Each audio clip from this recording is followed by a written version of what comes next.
Bismillahirrahmanirrahim. Alhamdulillahirabbil alamin wassalatu wassalamu ala asrofil anbiya'i wal mursalin sayyidina Muhammadin wa ala alihi wa sahbihi ajmain amma ba'du. Assalamualaikum warahmatullahi wabarakatuh. Salam sejahtera bagi kita semua. Om Swastiastu, Namo Buddhaya, salam kebajikan. Halo mahasiswa Universitas Terbuka, dimanapun Anda berada, semoga senantiasa dalam keadaan sehat walafiat, selalu dalam lindungan Tuhan Yang Maha Esa. Dalam video kali ini, saya sebagai tutor Universitas Terbuka dalam mata kuliah Strategi Pembelajaran, kita masuk pada kegiatan ketiga, di mana ada beberapa materi yang akan kita bahas bersama. Berikut materi yang akan kita kaji. Izinkan saya untuk share screen.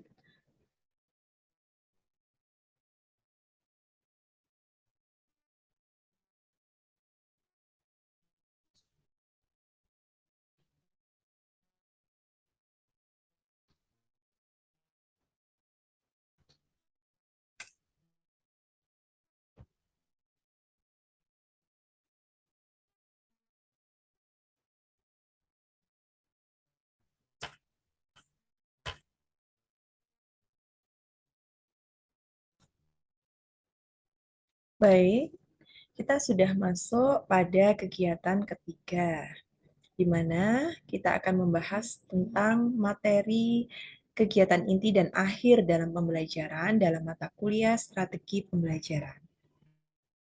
Mahasiswa-mahasiswi UT, dimanapun Anda berada, semoga Anda senantiasa sehat selalu dan senantiasa termotivasi, sehingga tugas-tugas yang harus diselesaikan dan deadline tugas yang harus diselesaikan di setiap pertemuan di setiap minggu dapat dilaksanakan dengan baik dan dapat dikerjakan serta dikumpulkan tepat pada waktunya.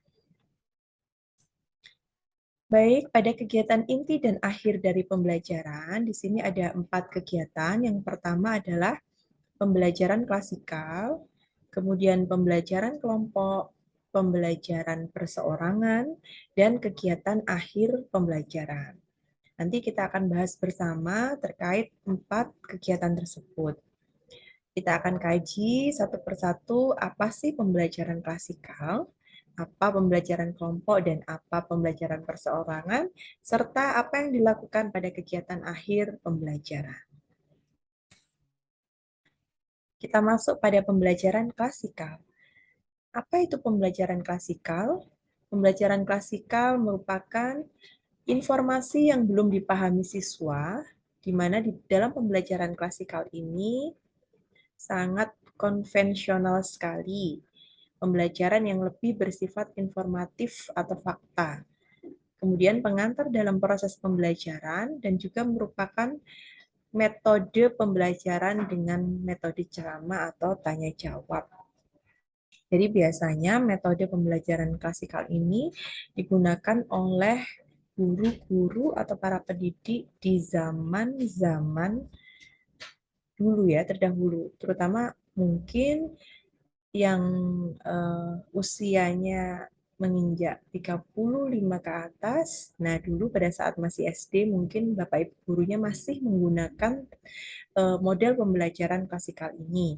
Di mana pada pembelajaran klasikal ini lebih kepada pembelajaran doktrin ya. Jadi transfer ilmu di mana pembelajaran itu belum berpusat kepada peserta didik, tetapi pembelajaran itu adalah proses pentransferan ilmu dari seorang pendidik kepada peserta didik. Namun pembelajaran klasikal ini masih juga tetap digunakan pada era saat ini, tetapi tidak menjadi suatu pembelajaran yang dominan. Pembelajaran klasikal ini akan terus digunakan dan disesuaikan dengan fungsinya serta kebutuhannya pada kondisi dan keadaan yang memang memungkinkan di zaman sekarang. Tetapi tidak banyak digunakan karena kita sudah banyak menggunakan teori-teori pembelajaran yang berpusat pada peserta didik. Kita lanjutkan. Pada pembelajaran klasikal, secara sistematis itu berorientasi pada tujuan. Kemudian, yang perlu diperhatikan di sini adalah perhatian dan aktivitasnya. Kegiatannya harus menarik, cara dan sikap yang tepat. Kemudian media pembelajaran yang digunakan juga harus diperhatikan. Lingkungan menjadi media pembelajaran. Kemudian latihan dan penugasan sesuai dengan kemampuan siswanya. Jadi sistematika dari proses pembelajaran klasikal ini itu sangat sederhana sekali dan sangat konvensional sekali, di mana pembelajaran itu tetap didasarkan pada orientasi tujuannya apa. Kemudian karena pembelajaran ini bersifat klasikal gitu ya, jadi kita harus fokus pada perhatian khusus kepada peserta didik. Dan aktivitas yang harus kita lakukan itu harus benar-benar diperhatikan. Karena seorang pendidik atau guru adalah model atau contoh yang dilihat oleh peserta didiknya di dalam kelas. Sehingga apapun yang kita kerjakan di dalam kelas akan menjadi pusat perhatian bagi peserta didik kita. Mulai kita berdiri, mulai kita duduk, atau bahkan ada yang duduk di atas meja, bersandar di meja, duduk dengan mengangkat kaki sebelah, itu akan menjadi perhatian bagi peserta didik kita. Sehingga sebagai seorang pendidik kita harus betul-betul memperhatikan secara sikap. Bagaimanapun kita adalah contoh. Di bahasa Jawa itu masih berlaku sampai saat ini, di mana guru itu digugu dan ditiru. Sehingga apa yang menjadi contoh dari seorang guru di kelas itu akan menjadi contoh juga bagi peserta didiknya.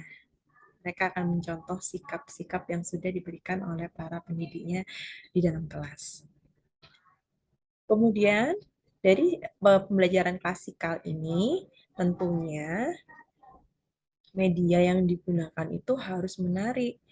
Kenapa harus menarik? Karena kalau medianya tidak menarik, pembelajaran klasikal ini akan sangat membosankan sekali. Pembelajaran klasikal seperti ini membutuhkan media pembelajaran yang sangat khusus. Contohnya, kita menampilkan sebuah PowerPoint yang memiliki visualisasi gambar yang sangat menarik atau video yang sangat menarik sehingga peserta didik itu tidak merasa bosan atau jenuh saat menyimak penjelasan dari Bapak dan Ibu guru yang ada di dalam pembelajaran tersebut.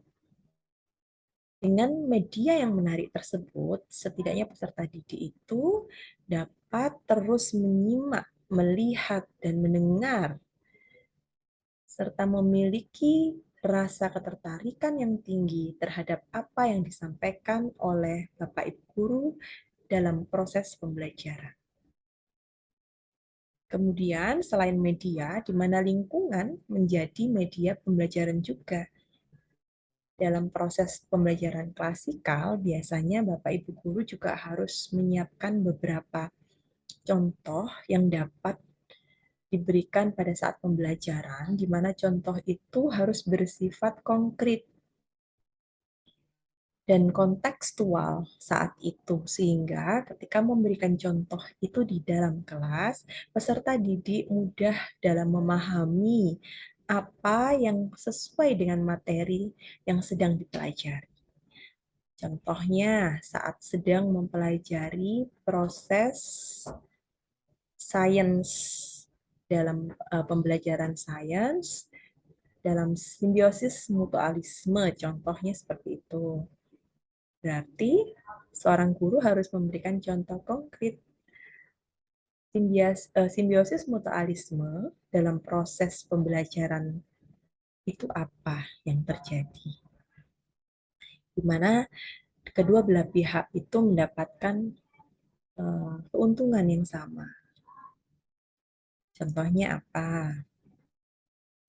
Misalkan memberikan informasi atau pengetahuan kepada kawan yang kurang mengerti tentang materi pembelajaran. Kita bisa menjelaskan di situ bahwa dengan menjelaskan materi kepada kawan yang tidak memahami penjelasan dari Bapak Ibu guru, kemudian kita mencoba untuk menjelaskan kembali materi tersebut kepada kawan kita, secara tidak langsung kita juga mendapatkan konsep pengetahuan menjadi lebih dalam dan pengetahuan itu dapat terekam pada ranah kognitif kita lebih lama. Karena belajar dan membelajarkan itu proses yang kurang lebih adalah proses yang mirip gitu ya. Sehingga kalau kita mencoba untuk memberikan informasi kepada seseorang yang tidak memahami tentang hal-hal yang sifatnya informatif, kemudian kita memberikan hal tersebut, maka seperti halnya kita mencoba untuk menghafal. Dengan proses tersebut, maka kita akan menjadi lebih mengerti dari sebelumnya.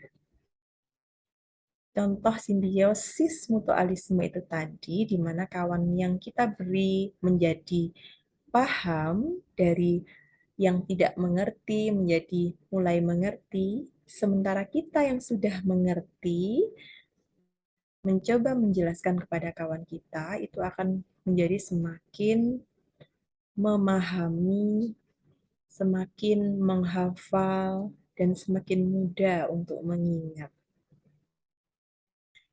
Baik, itu adalah salah satu contoh. Ada beberapa contoh yang bisa kita berikan kepada peserta didik terkait fenomena alam yang terjadi di sekitar sekolah. Nanti ini tergantung bagaimana Bapak Ibu guru memiliki kreativitas terkait hal ini. Saya lanjutkan. Dalam kegiatan inti dalam pembelajaran klasikal, di mana ada 4 hal pokok yang harus diperhatikan. Yang pertama adalah kegiatan berceramah dan tanya jawab. Kemudian ada asosiasi dan ilustrasi, mengaitkan materi dengan hubungan sebab akibat. Kemudian ada aplikasi, tertulis atau lisan. Dan di akhir dibuat kesimpulan, dibuat siswa dengan bimbingan guru.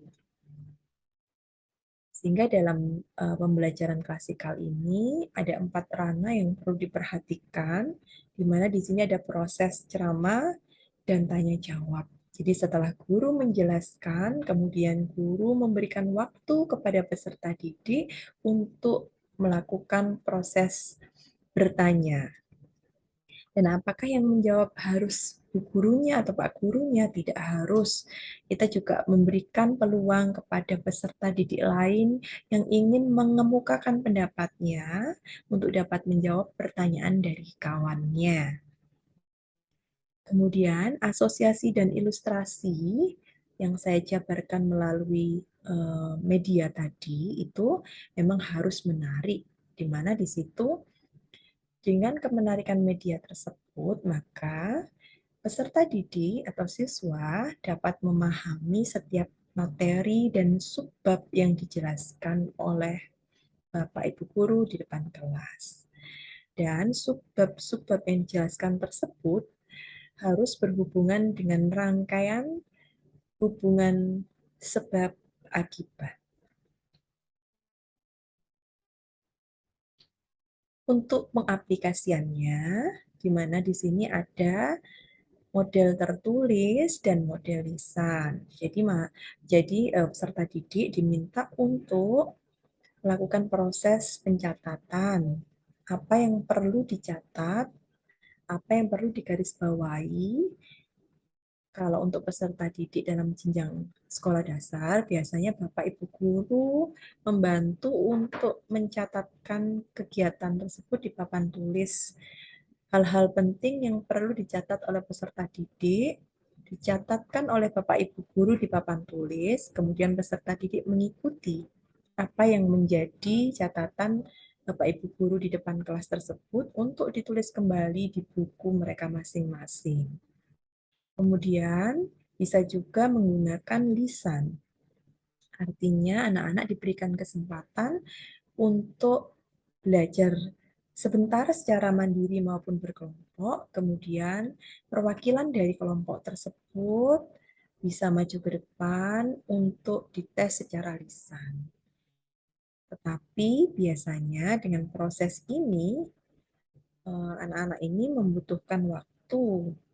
Dan apabila pembelajaran itu memakan waktu yang cukup lama, dikhawatirkan materi yang diharapkan sudah harus tersampaikan belum tersampaikan. Sehingga tes lisan ini disarankan untuk dilakukan pada akhir pembelajaran setelah materi sudah dituntaskan. Untuk kesimpulan, bagaimana? Untuk kesimpulan, tetap dibuat oleh siswa, di mana siswa dibantu oleh Bapak Ibu gurunya di kelas untuk membuat kesimpulan terkait dengan materi yang sudah disampaikan pada hari itu.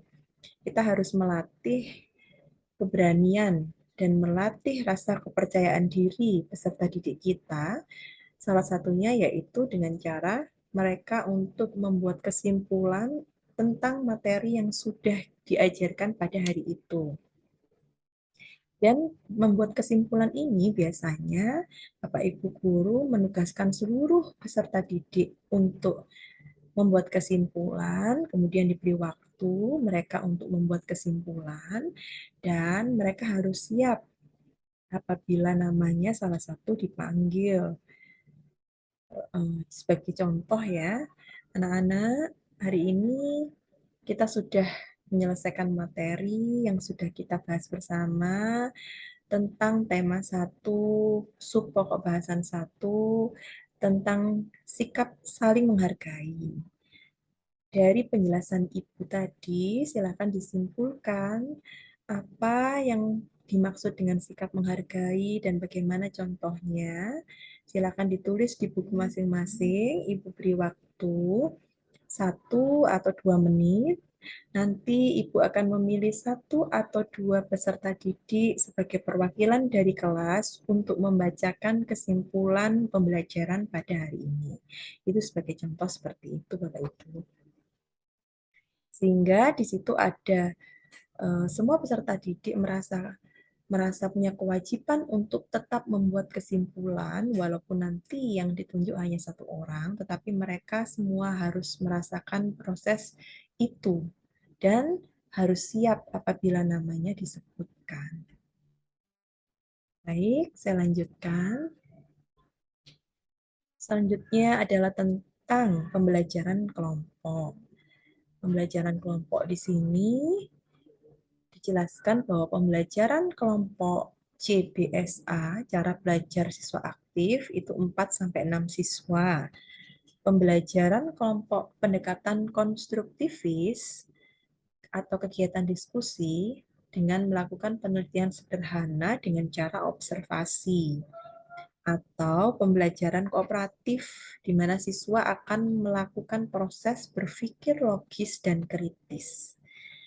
Dari ketiga pembelajaran kelompok ini, yang sering digunakan pada era saat ini adalah pembelajaran kooperatif siswa untuk berpikir secara logis dan kritis dengan menggunakan strategi pembelajaran problem based learning, di mana siswa diberikan suatu permasalahan dan mereka diminta untuk memecahkan atau membuat solusi terkait permasalahan tersebut.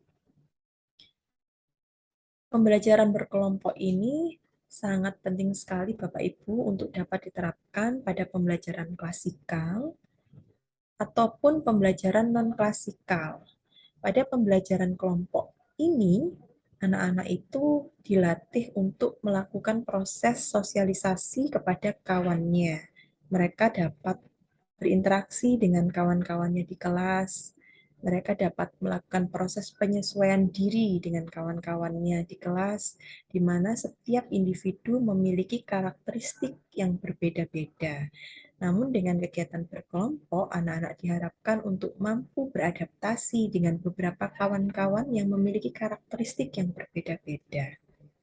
Selain itu, kegiatan kelompok pada pembelajaran kooperatif sangat dianjurkan karena di mana pembelajaran kooperatif ini melatih proses berpikir anak untuk menjadi mandiri, di mana kalau anak selalu dijejeli, dibantu, selalu diberikan sesuatu yang instan, itu maka nanti ketika mereka dewasa, mereka akan terbiasa dengan hal-hal yang sifatnya instan, dan itu tidak baik bagi perkembangan tumbuh kembang kognitif mereka. Proses berpikir harus dilatih mulai dari anak-anak usia dini. Mereka harus dibiasakan untuk dapat memecahkan masalah tanpa harus meminta bantuan pada kedua orang tuanya. Dan ini situasi dan kondisi seperti itu akan sangat membantu mereka ketika mereka nanti bertumbuh atau beranjak dewasa dan menghadapi problematika dalam kehidupannya. Mereka tidak akan merasa stres atau depresi terlalu dini karena mereka mampu mengatasi permasalahan yang sedang mereka alami. Baik, saya akan lanjutkan terkait prinsip-prinsip pembelajaran berkelompok, di mana di sini tujuan kompetensi pengelompokan siswa untuk menjelaskan kegiatan. Di sini ada proses perumusan atau topik masalah, kemudian mengidentifikasi masalah, kemudian menganalisis masalah, penyusunan laporan, presentasi kelompok. Di mana prinsip-prinsip pembelajaran berkelompok di sini harus ada topik dan permasalahan yang harus dipecahkan. Pembentukan kelompok berdasarkan pada kepandaian, jenis kelamin, kelancaran, kelancaran berbicara, kekuatan kondisi fisik, untuk menumbuhkan kemampuan siswa untuk bekerja sama, tanggung jawab, dan lain-lain. Perhatian yang perlu diperhatikan adalah guru memperhatikan siswa dalam hal individu maupun kelompok. Karena terkadang Bapak Ibu, ketika siswa atau peserta didik tersebut sudah dibentuk kelompok, kemudian diberikan tugas pada kelompoknya, ada beberapa siswa yang tidak aktif dalam kelompok tersebut, sehingga tugas guru adalah mengingatkan seluruh peserta didik untuk dapat aktif mengikuti pembelajaran kelompok. Kemudian selanjutnya adalah motivasi. Motivasi di sini sangat penting pada saat proses pembentukan kelompok di awal, pada saat proses observasi kegiatan belajar, pada saat sudah berkelompok, dan pada saat akhir penyerahan tugas, itu harus dilakukan motivasi dari guru kepada siswa. Baik motivasi secara individu kepada personal peserta didik maupun motivasi kepada kelompok agar mereka memiliki self-efikasi, kepercayaan diri di dalam dirinya, meyakinkan bahwa mereka mampu, mereka bisa mengerjakan tugas yang sudah menjadi kewajiban mereka. Kemudian selanjutnya adalah kelengkapan sumber belajar dan fasilitas. Ini juga perlu diperhatikan bahwa kelengkapan sumber belajar dan fasilitas ini merupakan hal yang menjadi pendorong untuk berhasilnya proses belajar mengajar. Jika sumber belajar yang digunakan sudah ada, tetapi fasilitasnya belum memenuhi, ini juga akan menjadi suatu kendala. Oleh karena itu, sumber belajar dan fasilitas ini adalah dua hal yang harus dan wajib diperhatikan dalam kelengkapan pembelajaran di kelas. Selanjutnya, guru memberikan latihan dan tugas untuk evaluasi siswa. di mana setelah dilakukan treatment pembelajaran dengan menggunakan berbagai strategi dalam proses pembelajaran berkelompok, kita sebagai pendidik harus tahu apakah dengan proses tersebut peserta didik sudah paham dengan materi yang dibahas atau dikaji ataukah belum. Caranya bagaimana? Kita lakukan evaluasi pembelajaran. Dengan melakukan evaluasi ini, kita akan mendapatkan value atau nilai. Di mana di awal kita melakukan pretest terlebih dahulu, Bapak Ibu, sehingga kita mendapatkan nilai awal pembelajaran, pengetahuan awal peserta didik kita. Setelah dilakukan treatment, kemudian kita lakukan tes kembali, apakah setelah dijelaskan atau sudah dibentuk kelompok diskusi, mereka mampu menyerap dan memahami materi yang sudah dibahas bersama. Melalui nilai atau value inilah kita dapat melihat apakah siswa sudah mencapai nilai KKM yang ditentukan. Saya lanjutkan. Selanjutnya adalah pembelajaran perseorangan. Pembelajaran perseorangan ini berorientasi pada implementasi kurikulum berbasis kompetensi atau KBK. Kurikulum diperluas dan diperdalam keragaman kondisi siswa atau lingkungan dan mendukung kegiatan pengayaan dan perbaikan. Di mana pembelajaran perseorangan ini juga memiliki tujuan atau kompetensi pengelompokan siswa, menjelaskan kegiatan, ada informasi secara singkat yang disampaikan. Kemudian ada pengerjaan tugas yang harus diselesaikan sesuai dengan deadline tugas tepat waktu. Ada kegiatan monitoring kegiatan, setelah itu ada proses penilaian, dan harus ada balikan. Setelah itu diakhiri dengan kesimpulan.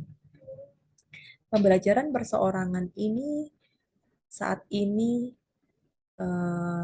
digunakan pada proses pembelajaran homeschooling.